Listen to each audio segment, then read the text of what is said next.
Unit 5, Video 5, Compromise of 1877. We already did that. Plessy versus Ferguson's in this one. Jim Crow Law's in this one. We're going to talk about why Reconstruction failed and say goodbye to American History 1, and I'll see you in American History 2. The Panic of 1893, we will talk about that in American History 2. But just to give you a general idea, tie a bow here on the economics of the South, during Reconstruction, they do not industrialize. They stick to their agrarian society or their agricultural base. This will lead to a problem in the Panic of 1893. High supply, they're producing too much tobacco, too much cotton, too much you name it. And so as supply goes up, price goes down. And so they can't sell their goods for as much money. And you combine that with a railroad issue and a bunch of other things, and you have an economic collapse.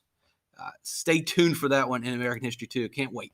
Segregation. We have separate societies, a area for blacks, area for white, and basically all public spheres. We have schools separated, you name it. For right here, we're going to focus on railroad cars. So, you ride the bus today, or you fly in an airplane today, maybe you even ride a train today. Different train cars were for different people. They were segregated. And Plessy versus Fergusson is going to be a court case that challenges segregation or the separation of people based on race.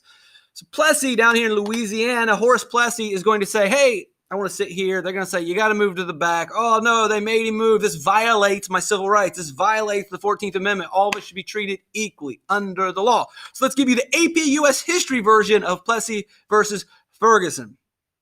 He wants to ride on the bus. They say no. He's going to sue so that he gets his rights. It goes to the Supreme Court, and ultimately the Supreme Court will rule in 1899 as part of the Plessy versus Fergusson case that no, this is okay. You're still being treated equally because you're getting to ride on the railroad car. It doesn't matter if you're in the front. It doesn't matter if you're in the back. It doesn't matter if you're in the third car, in the seat that's by the window or not by the window.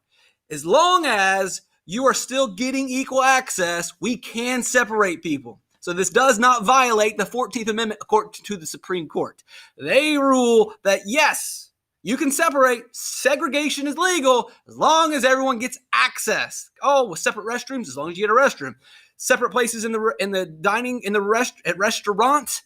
Yeah, as long as everyone gets access. Well, we're going to deal with this in American History 2, Unit 9, when we talk about civil rights. But you need to know that the ruling of Plessy versus Fergusson in 1899, according to AP U.S. history, is that the court decided that segregation is legal. It is okay, as long as everyone gets equal access. So separate but equal will be the rule moving forward. Now, let's go to the non-AP U.S. history story. This is not going to show up on your test. This is not a part of common knowledge. So if we're just trying to build common knowledge and basic facts so that we communicate with other students, with other adults, and be decent citizens, that's good enough. Now, if you want to go to the next level is the railroads. And the railroads realize that separate railroad cars, that's expensive. If I got to have a car for white people, I got a car for black people, guess what? I have to have two cars. If I only had to pay for one car, it would be a lot cheaper. And they would only need one car, or they would need fewer railroad cars if everyone could just sit in the same stupid car. Why don't you people just get in the same car? Why does everyone need a separate car? Why do you hate those people so much they have to get in a separate car? It's costing me too much money. That's often going to be the background story that doesn't get talked about a lot in your AP U.S. history guidelines or any of your American history tests, that underneath this fight for civil rights, in the background, but a serious part of the story, is always money. These businesses lose. Think about it this way.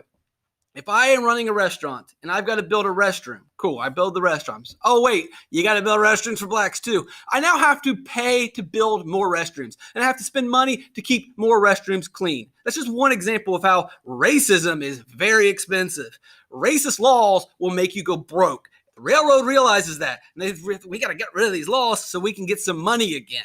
So as much as you want to tell the Plessy versus Fergusson story of from the angelic view of where are fighting for rights and equality, and that is sort of true, but you also have to accept at the same point, there are people that are fighting this fight because they want to make money. And that's going to be true all the way forward. And that's true today in many social causes. Sure, in social causes today, there are groups and people that are fighting truly for the cause. But there are also people that are a part of that fight, part of that cause, because they see an opportunity to make money.